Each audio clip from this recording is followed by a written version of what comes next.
Queen Mother Deidre Shabazz, and we're here today with our priest and elder, Priest Plato. I'm an elder as well, but I just like to refer to him as an elder, but we're about the same age. Amen, um, amen. and today we will be talking about mankind, origins, nature, and cultivation methods. Priest Plato, would you like to get started? Give us a little bit of Yeah, background here. very good. And again, thank you so much for being with me, partaking with me here on these programs here.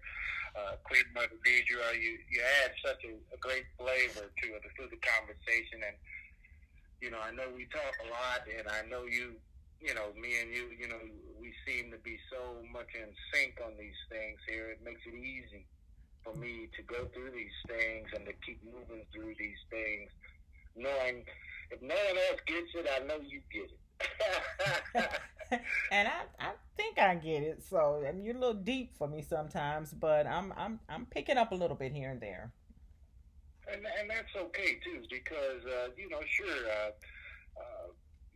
what I've come through and what I'm trying to relate, you know, is is my revelation. Okay. So if you can pick up on it at all, or if it helps you to grow and learn and know, a deeper Oh, aspect of all this. definitely. Definitely. I am growing and I am learning. And that's why I thought it was so important for us to start recording so that we can get this information out to our brothers and sisters who have the same desire to want to know and understand more about what is happening during these times and this time of the awakening and just giving us some little bit background from what you know and understand. So, yes, Very I good, appreciate it very so good. much. And to begin with, as we talk about mankind, the origins of man, the nature of man, and cultivation methods for man, I want to emphasize that this is Plato's priestcraft. It's Yes, a center for advanced spiritual studies. yes. So our discussion today about mankind, origin, nature, and cultivation methods will approach this topic from a spiritual perspective, the perspective of our ancient ancestors. Mm-hmm. We everybody probably is aware of modern science or natural science and or fundamentally the perspective of the European ideologies. They have viewed man from a biological, a chemical standpoint. You know, Mm-hmm. they dig up bones, they analyze cells and DNA, and they've advanced the theory of evolution Mm-hmm. as the origin of mankind. Right. On the other hand, our ancient ancestors viewed material manifestations or physical manifestations, biological, organic manifestations. They viewed those manifestations as Mm-hmm. reality, secondary realities. Mm-hmm. They considered spirit or unseen forces and powers as the primary cause of manifested reality. And this is also the belief of, of this is also the belief advanced in biblical doctrine, Yes. you know, as it is written in Hebrews chapter 11, verse 3. It says, through faith we understand that the worlds were framed by the word of God, Yes. so that things which are seen were made of things were not made of things which do appear. Mm-hmm. And, so things that are things which are seen were not made of things which do appear.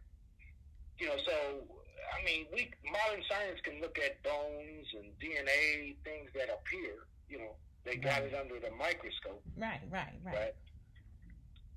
But they can't tell by looking at what has appeared what is the cause or what brought forth those things. Right. They take and they look at the DNA and they say, oh, your origin is here. Or they look at the cells, and that cell is made up of this chemical and that chemical, and that sort of thing. But those things are already there. The chemicals and the bones and everything. But where did the bones come from? Where did the cells come from? What caused those things to create life? Right? Yes, or caused them to appear.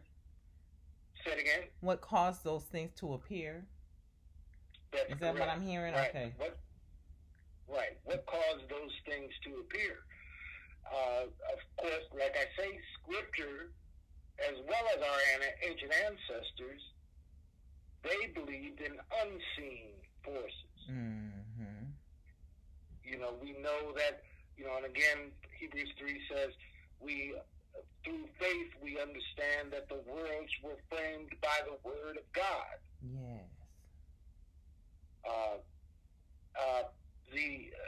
And again, Romans chapter 1, verse 20. Paul says, for the invisible things of him from the creation of the world are clearly seen, being understood by the things that are made, even his eternal power and Godhead, so that they are out without excuse. He goes on to say in verses 22 and 23, he says, professing themselves to be wise, they became fools.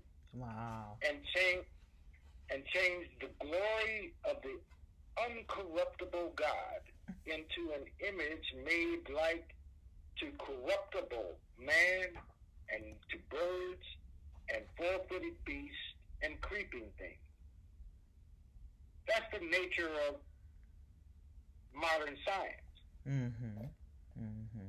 They changed the glory of God, the unseen forces, the word of God, which is unseen. It's heard, but it's not seen. Yes. It creates things, but still unseen. They changed the glory of the uncorruptible God into corruptible man, to birds and four-footed beasts and creeping things. They're looking at these bones and these cells and this DNA and say you originate from Africa, from a tribe, from 2 million years ago to Eve, some bones, some man, some woman, we came from monkeys. Yeah. Some creeping thing. Yes. This is the folly of modern science, right? Yes, it is. In Romans chapter 1, verse 25, he says, who changed the truth of God into a lie and worshiped and served the creature, and I say through science, more than the Creator, who is blessed forever. Amen. Wow. So again, this is Plato's priestcraft and Center for Advanced Spiritual Studies. We're going to approach the origin and nature of man from a spiritual standpoint. Wow. So you're going to turn the world back right side up, is what you're going to turn the world, the universe, right side up. Thank you. Because this has been very confusing for me for a very long time. So I'm looking forward to this. This is gonna be good. Okay. I got a lot here to go through, and I'm going to move through it. Try to keep moving through it fairly smoothly and That's fast. why I don't want to. I really don't want to interrupt you too much. So I'm just basically just nodding and saying yes and amen because I don't want to stop you. Okay. So keep it Very coming. good. Keep it coming. Very good. Very good. And the good thing about recording this is that the listeners can stop the tape, Mm-hmm. replay the tape, Right. Right. you Right. know, Right. that Right. sort of thing. Yes. So if I just keep moving and put it all down, they'll have it in the recording. Mm-hmm. You know. Now, I say whether it's in spite, it's from spite or ignorance or something more sinister. Okay. European ideologies concerning the origin and nature of man are contrary to the scripture and the ancient ancestors. Right. We know that. Let, us, let me now, let's now explore a few examples from our ancient ancestors concerning the origin and nature of man. In overview, before I start, the belief of our ancestors advances the idea that in the beginning the Creator made a multitude of different seeds, or germ seeds, Mm-hmm. as they are called by the ancient ancestors, germ seeds. And although the growth and development of each seed may resemble evolution, there is no common ancestor to all life on Earth. And that's what evolution teaches, that there is a common ancestor to all life on Earth. Mm-hmm. You know, a man originated from a seed of a man, a monkey from a monkey seed, a whale from a whale seed, etc., etc. Right. At no time in history has one species of life ever become another species of life. Mm-hmm. Yes. A man, for example, may in time past resembled a monkey, Mm-hmm. but he continued on to full maturity to become a modern man. Whereas the monkey, it reached its intended maturity and remains a monkey to this day. That's right. If monkeys evolved into man, how come they don't continue to do so? Mm-hmm. Exactly. Monkeys are monkeys. Thank you for that clarification. In short, this is the general idea advanced by our ancient ancestors. And so let me give a few examples. I'm going to start with the Dogon of West Africa. Mm-hmm. And in our previous program on Vital Books for Israel, I recommended this book. It's entitled The Pale Fox, Right. by Marcel Grial and Jermaine Biederman. Okay. I'm going to read a few paragraphs from it. And before I start, the Dogon called God, or the Creator, Amma, A-M-M-A. Okay. The Dogon called God Amma. And then they say that there is Amma's egg, or the egg of the world is what they call it. The egg of the world, Amma's egg. Before I read, let me preface my reading by saying Dogon ideas are very complex and filled with symbolic terms. And you might compare it to reading a medical or science book that uses terms that are specific to the science. Mm-hmm. You'd have to go to a medical or chemistry or biology course to fully understand certain terms.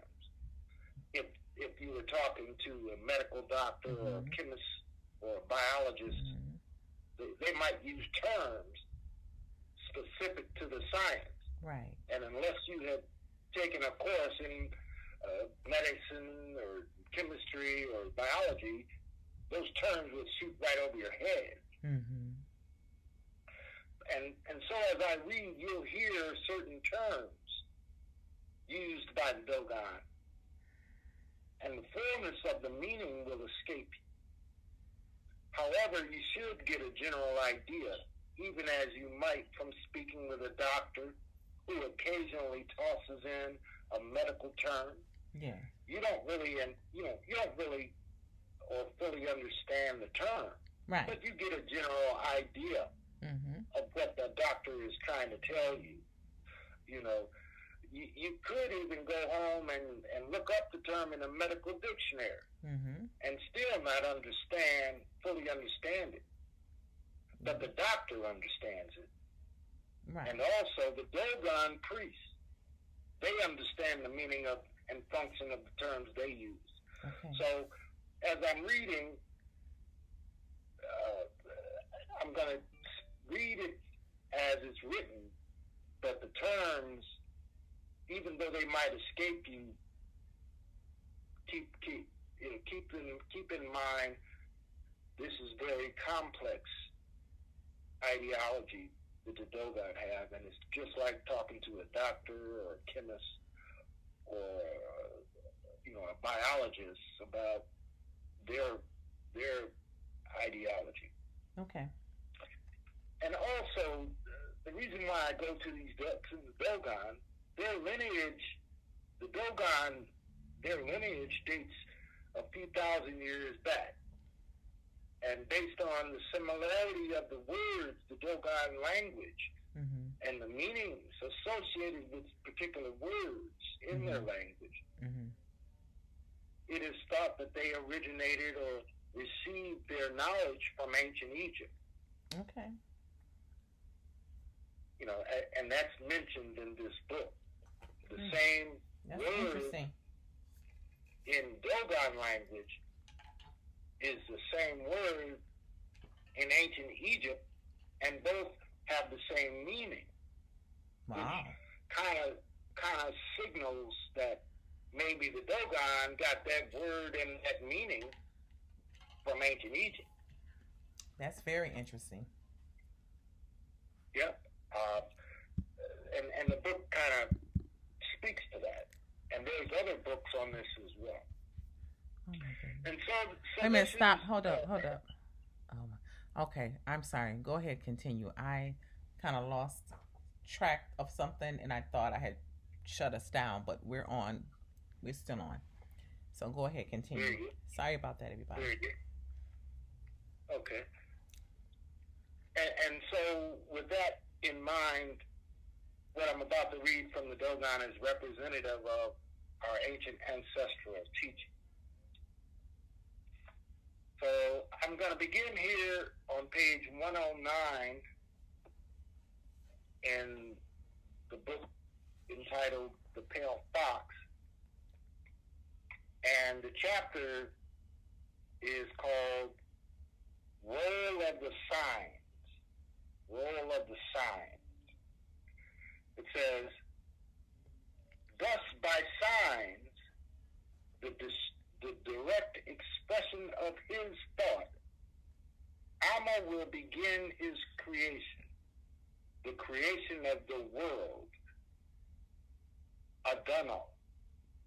The world is called Aduno, A-D-U-M-O. Okay. The Bummo, which are Amma himself, are the 266 beginning things that he began.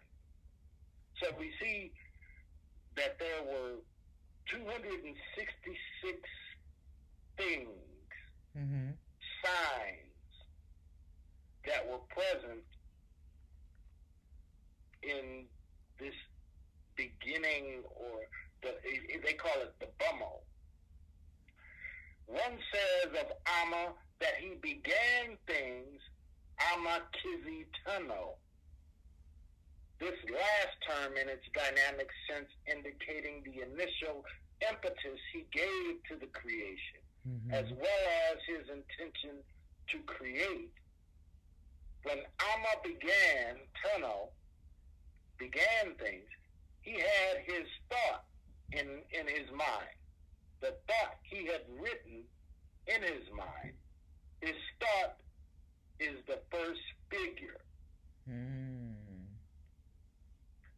But one also emphasizes the identity of signs and of words, the expression of thought.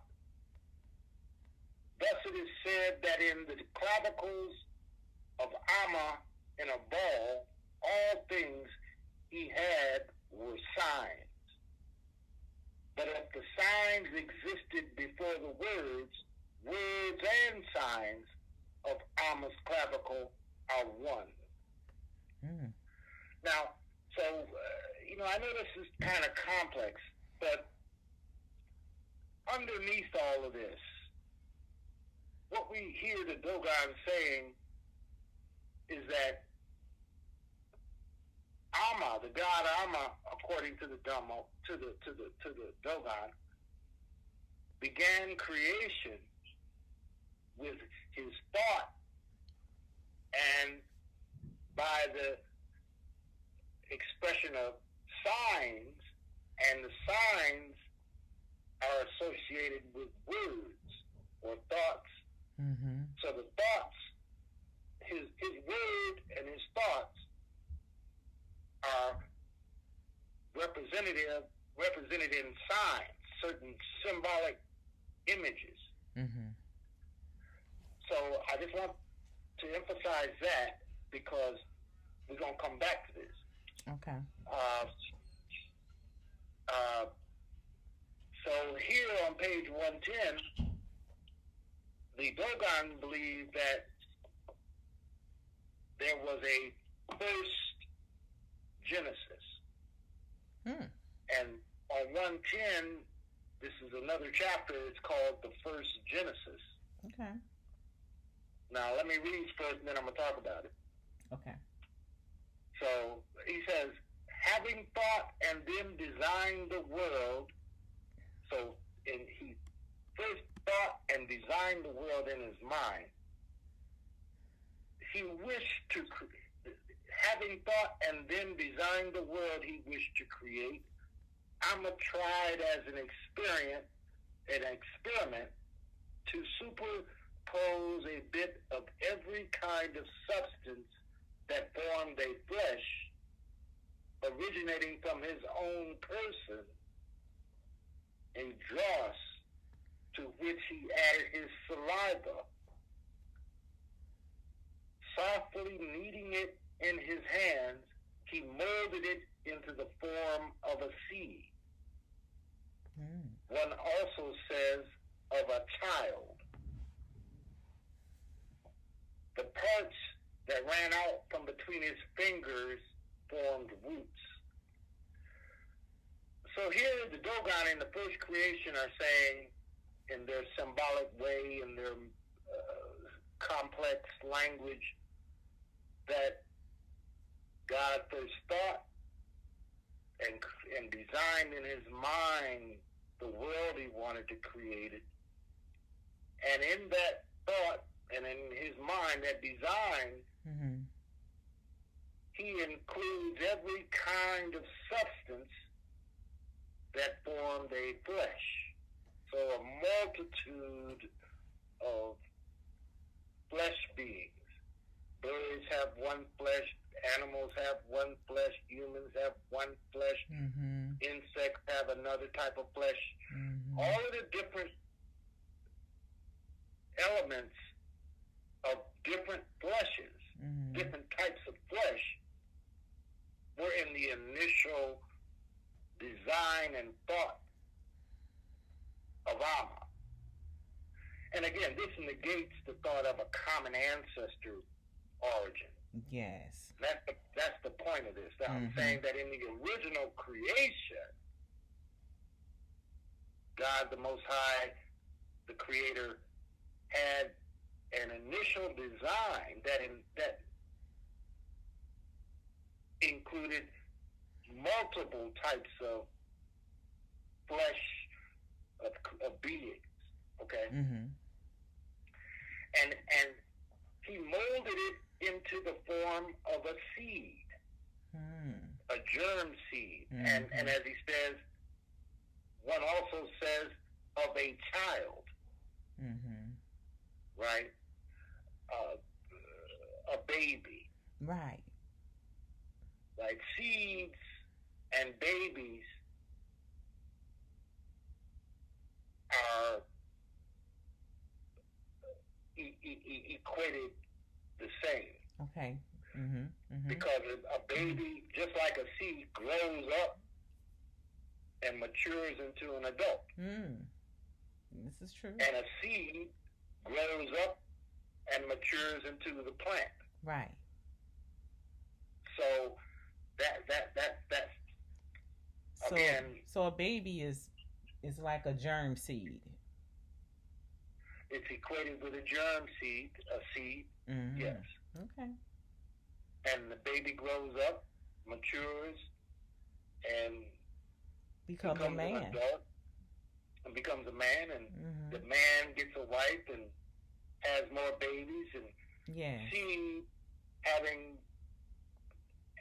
babies after their own kind. Okay.